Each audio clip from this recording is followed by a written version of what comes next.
सफ़र में इमाम का पता ही नहीं है कि वो मुकीम है या मुसाफिर, और हम नमाज के बीच में शरीक हुए तो हम कसर नमाज पढ़ेंगे या पूरी नमाज पढ़ेंगे। सलीम साहब सऊदी अरब से। सलीम भाई, आपने तो मेरे दिल का मसला पूछ लिया। ये मुझे भी बड़ी कन्फ्यूजन होती है।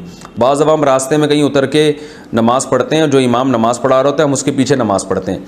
अब हमें नहीं पता होता, मिसाल के तौर पर मैं अत्तहियात में शामिल हुआ, अब इमाम ने सलाम फेरा, अब मैं कन्फ्यूज़ होता हूँ कि यार ये 4 रकत के बाद सलाम फेरा है या 2 रकत के बाद फेरा है।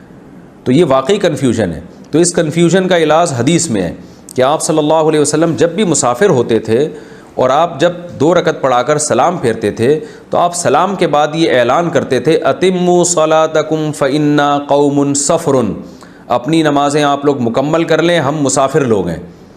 तो इससे पता चलता है कि इमाम को चाहिए कि वो सलाम फेरने के बाद ये बता दे लोगों को, अरबी में नहीं बता सकता, उर्दू में बता दे, पश्तो में बता दे, सिंधी में बता दे, पंजाबी में बता दे। तो हमने जो है ना 2 रकतें पढ़ी, हम मुसाफिर हैं, तो ये इमाम की ज़िम्मेदारी है कि वो ये बता दे कि हम मुसाफिर हैं। तो इससे ये मुक़्तदियों की कन्फ्यूजन दूर हो जाएगी, वरना दूर नहीं हो सकती।